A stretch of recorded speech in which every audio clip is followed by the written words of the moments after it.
saw this today on online. No, this is not quite true. Let me tell you the story of my day. This is the story of my day. Remember that song? Blessed Union of Souls, I think it was. I saw the inflation news today, and the inflation news is like, oh, yay, moving in the right direction. So immediately I jumped online because I was like, oh, I wonder what this is like for the rest of the world. I wonder how we're doing compared to the rest of the world. You know, we're not an island. Well, we are, but our economy is not an island unto itself.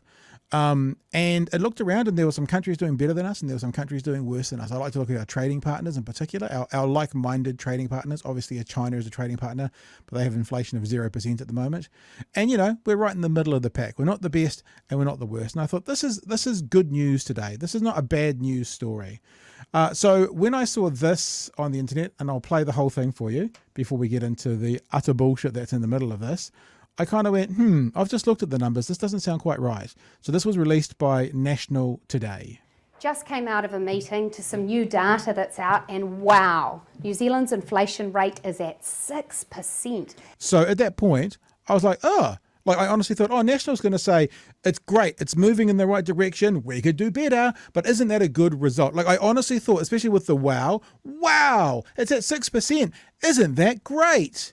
But you'll be surprised to hear, Chewy, that National actually took a different tack on it. Oh, New Zealand's inflation rate is at 6%. That's higher than people thought it would be. It's more than 3 times what it should be. Now, that's a really interesting statement. It's more than 3 times than it should be. Now, it's at 6%. That means what she's saying is it should be under 2%. We'll look at that. And it means that our prices are rising faster than many. Notice the word many in there. Doesn't list the countries, what they are, many countries in the world. The US, their inflation rate's 3%. Technically 2.97. You know, if we've got to be correct with our numbers, do we pick up on 2.97 versus 3? I mean, you can round it up. I'm okay with that. But if they're going to be finicky about things, technically 2.97. Canada, 2.8%. Over the ditch in Australia, theirs has come down to 5.6%. Really? Because I just looked at that and that's not what it said. So I wonder if maybe Australia had an announcement, you know, a couple of hours after ours because of the clock, the sun going around the flat earth. But I thought that doesn't look right to me. So my bullshit meter went off and I started to investigate. Let's get to the end of this though, first of all. Labor has mismanaged the economy, and the result is the cost of living crisis just drags on now into its 3rd year. National has a plan to reduce the cost of living and get inflation under control. How? We'll bring discipline to government spending. We'll ensure you pay less income tax. Really? And we'll stop adding the costs and red tape to business that have pumped up prices. You can't trust Labor on the economy, but you can trust National to get inflation under control. Right. So there's some pretty big claims there. You can trust Labor, you can't trust Labor, you can trust National, yada, yada, yada, yada, yada. So what I've done, Chewy, is I've actually recut this. And if you're following me on Twitter, you may have already seen it. Okay? I am going to show you this video again. And if you've seen this on Twitter, good on you. I've got a few facts and figures in between this, and I've got the evidence to back them up with us to show you how there is, shall we say, some exaggerations, shall we say some massaging, and shall we say some blatant straight out lies that this video has within it. Let's go. Just came out of a meeting to some new data that's out, and wow, New Zealand's inflation rate is at 6%. Okay. That's higher than people thought it would be. Okay, so here's the first one. That's higher than people thought it would be. Not sure what people Nicola Willis is referring to, but the Financial Review said that Wellington economists expected 5.9%, while the Reserve Bank had forecast 6.1%. Inflation is 6%, 0.1% higher than whoever Wellington economists are, and 0.1% lower than the Reserve Bank estimation. So some people said that. Okay, I'm sure some people did. Here is the article that I was talking about, Financial Review.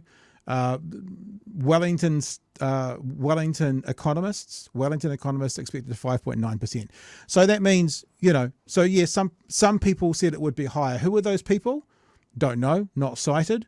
What did they say it would be? Well, I found people saying it would be 5.9, and it ends up being 6%.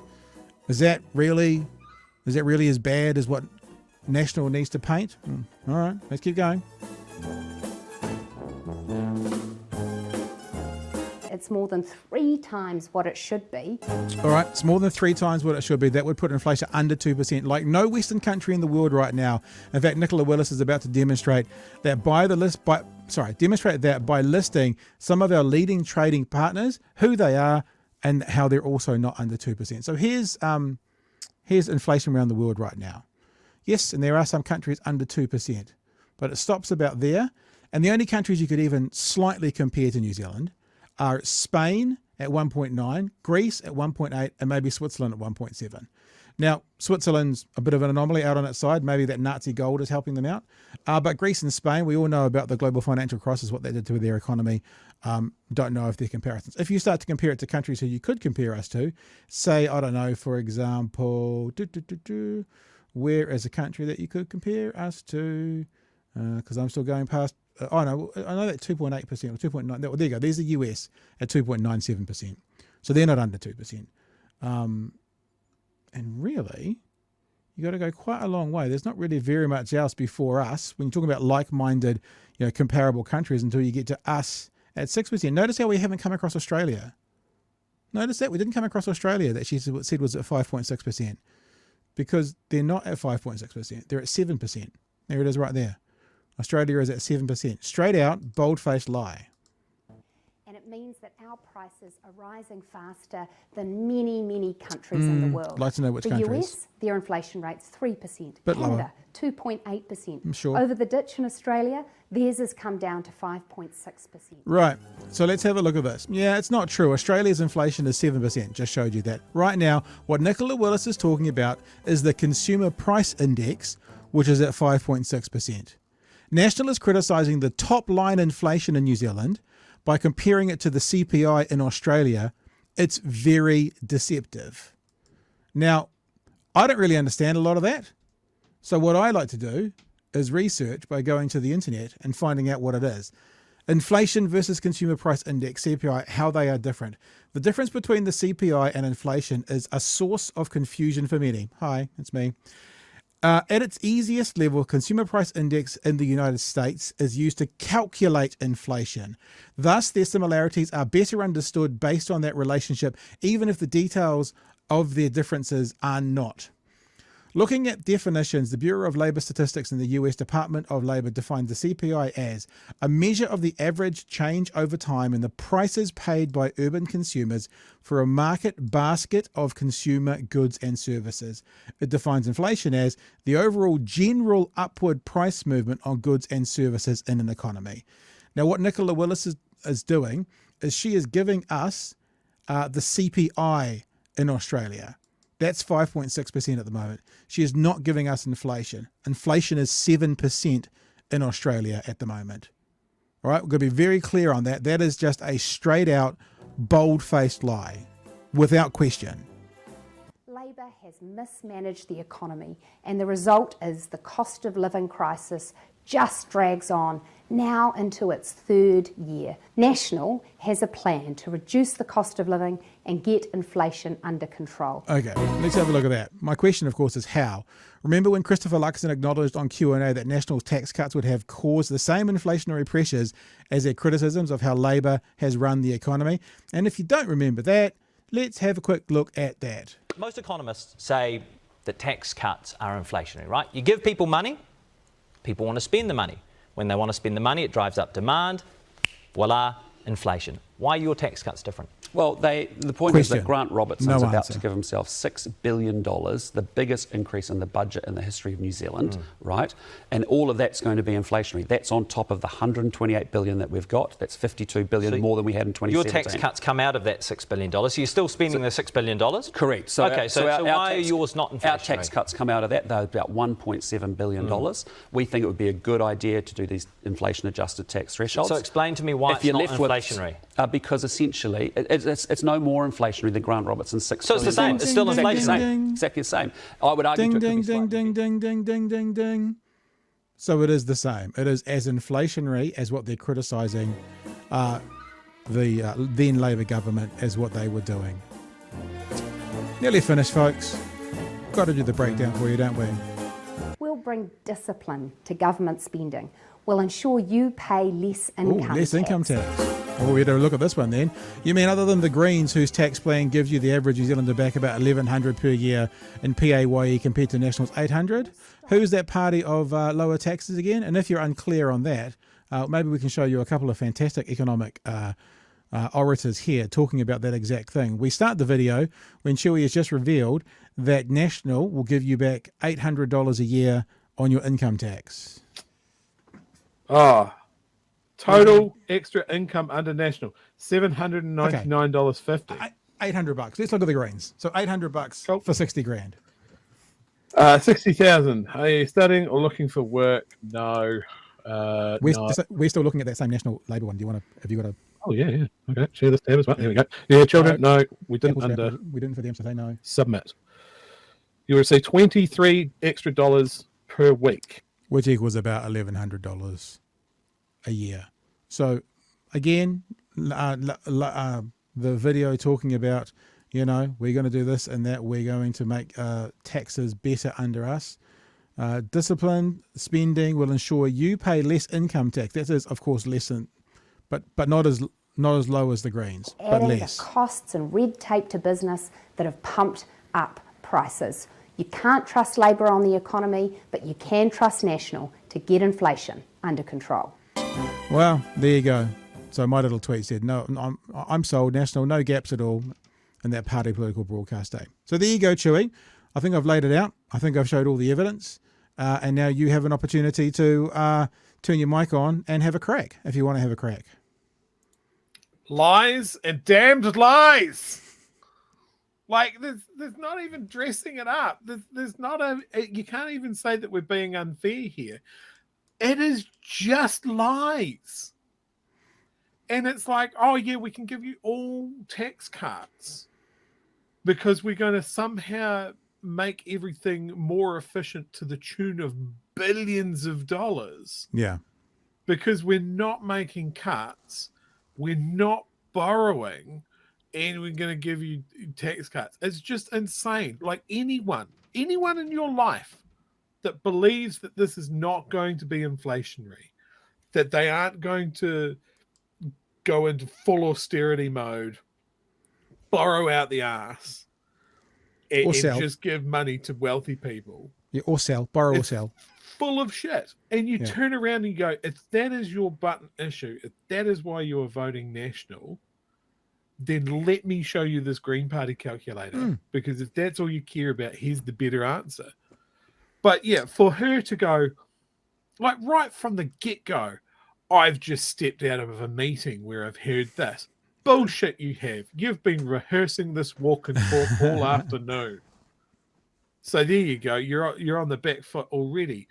The deceptive comparisons, the wishy-washy figures of how they're going to magic it all together, like the utter contempt that they would think that is going to land, and actually the contempt that I have for the people that are going to swallow that hook, line, and sinker. Just, I want people. I want the media to rip this to shreds. Yeah. It's not hard. No. Like, turn the thumb screws. Yeah. No, look, hopefully that's what we're going to see on Sunday.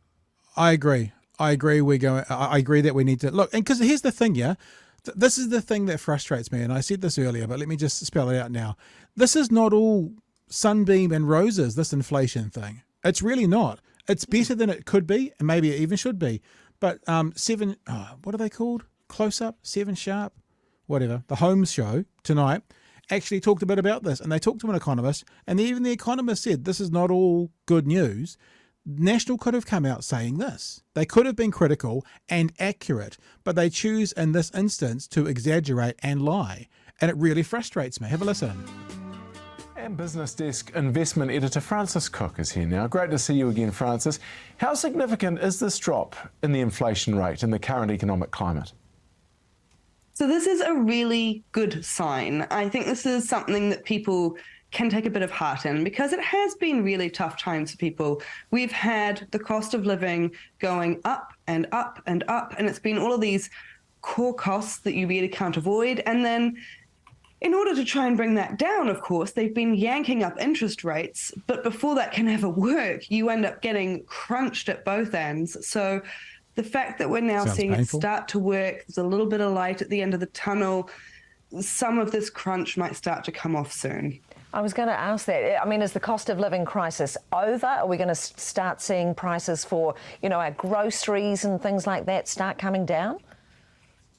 Yeah, so the problem with this is the devil is in the detail. So when we say that inflation has gone down, it means that it's not rising by as much as it was. So it's still going up, just not as badly. And there's also the issue that some parts within that big, wide overall figure, there's some bits that are still going up a lot. I hate to be the bearer of bad news in what should be overall a nice story, but I also don't want to sugarcoat it for people. So, hello, that doesn't sound like as good news as, like a dumbass like me might say, yeah, inflation's going down. That's an economist explaining it, that this is not all good news. National could have done that, still sold their narrative, still been critical, but instead they chose to lie. Now, I wonder if it's because, I always say the ninth floor, because that's apparently where the Prime Minister's office is, wherever the floor that the National Party leader is and deputy leader. I wonder if it's because the PR people got in and they decided to shape the narrative rather than an economist. Because if this economist had been in that room with them, and if this economist was working for National, they would have said, well, here's the accurate way we can depict that. But they didn't. They just walked down the corridor, down the catwalk, going, exaggeration, mistruth, lie. And because here's the other thing that I always think. That whole Australia is at 5.6% is either a lie, which means this political party is lying to you, or they can't find the correct answer, which means they're incompetent. And they're the party that's telling us they're going to be good with their numbers, and they're the party that's telling us that they're going to look after the economy better. They're either lying about Australia's economy, or they're incompetent so much to a point that they get that mistake and then put it out and then leave it out. Neither one of those two conclusions is okay.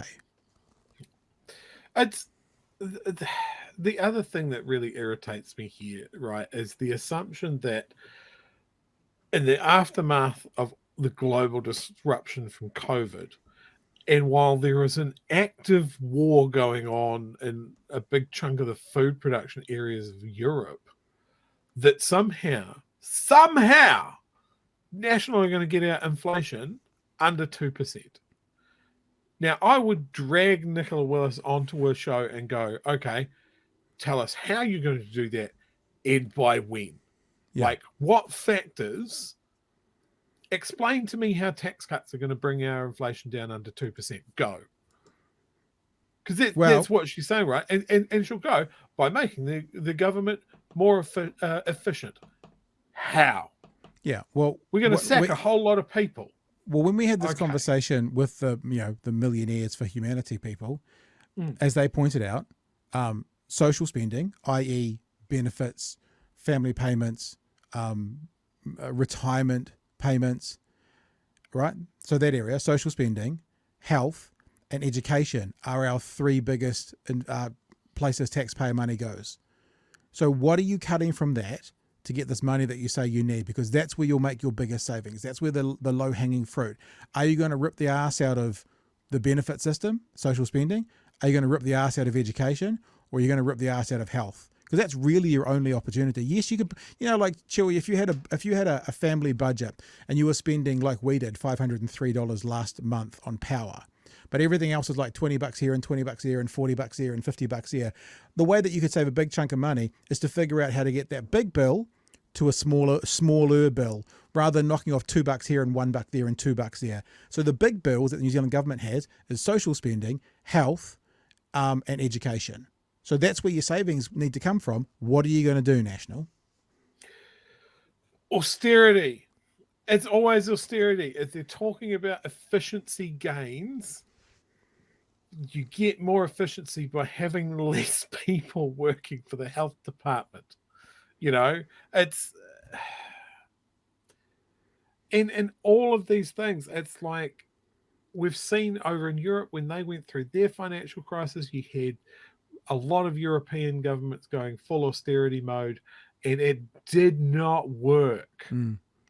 We've seen the evidence. They want to talk about evidence-based policy and that sort of thing. There's the evidence. If you're going to say that you are going to save all of this money through efficiency gains, tell me how. What is the mechanism? What is the timeline? Why is it costing so much money?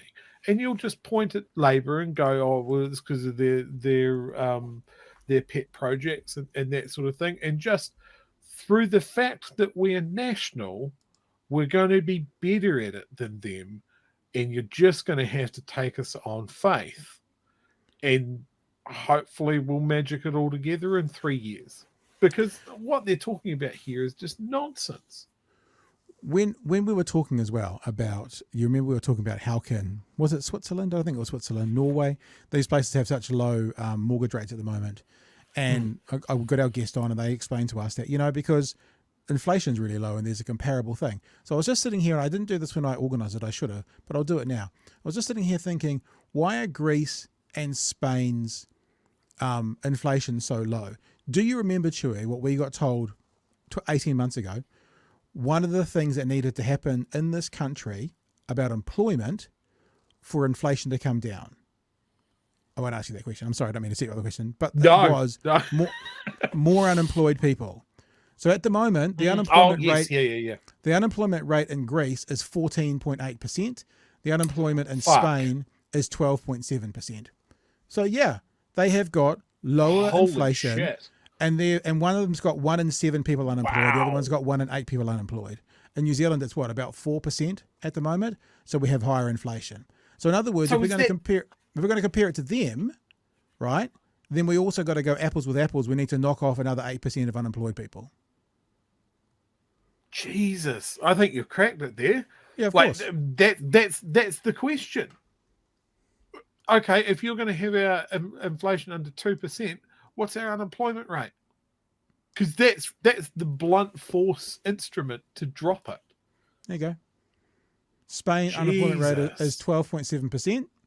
Actually gone up from 12.6%. Greece's unemployment rate 14.8. Oh, that says for 2021. We should try and get an accurate one. There you go. Let's have a look at that. No. It's still 11%. 10-11%. Ours is 3.4. Yeah, so there you go. So they're 3 times, their unemployment rate is 3 times as high as ours. Let's have a look at, I'll try and do Spain and see if it can give us an exact one as well. There you go, 13%. That's about 1 in 7. 1 in 7, 1 in 8 people in Spain are unemployed. Are we hearing that? So yeah, the question is, if they can do it, their pressures are taken off because of their unemployment as one of the factors. Therefore, we need to get a massive amount of unemployed people. So under National, here's their new slogan, under National, we will make 8% more people unemployed. And then they'll make a joke saying, that'll all come from the bureaucrats. And then inflation will go down. It doesn't matter where they come from. And then the tax take will go down, and more PAYE from those people. And then, of course, they're going to find their money to give back to their rich mates. How does that all work? National? But again, this comes back to what I've said from National all along. What problem are they trying to solve? The problem that they're trying to solve is that they're not the government. And if they get in and they do this, and say we end up with an unemployment rate of 7-9%, do you know what they have then? A shit ton of beneficiaries to bash all the way into their next election. Mm-hmm. Oh, I'm furious now. Sorry, look at what you've done to me, Pat. You're not going to sleep tonight? Oh, I could see it happen. And there are always anomalies. God damn it. I mean, I'm looking it up as we speak to you, but I understand USA's got a very low unemployment rate. Yeah, they're 3.6. But you have to remember as well, the US, they shut down for a very short amount of time and then they stayed open. As we've been told, the reason we have high inflation at the moment is we basically, quote unquote, printed money to keep small businesses open and to keep people safe from COVID. That's why and this is what we're paying for now. We are paying now through inflation for what we borrowed back during COVID to keep more New Zealanders alive. That's the payoff. So we could be down. We could be down at maybe 3, 4, 5% inflation, and we could have another 20,000 dead New Zealanders. I'm okay with a little bit higher and more alive New Zealanders, alive tax-paying New Zealanders. That'll help put money back into the coffers to help eventually bring it down. The only way that these policies would work today, based on historically what we did, was to have a ton more dead New Zealanders. So I'm okay with where inflation's at right now, if it means we've got more alive New Zealanders, or even if it means we had more alive New Zealanders for a bit longer. Let's say they were people in their 80s who survived another year but have sadly left us now. But I'm okay with that payoff. That's my personal view. You may not be if you're watching this. You'd rather go, more dead people. I want to pay less for my broccoli. Okay, that's fair. That's your point. I'm okay with paying a bit more.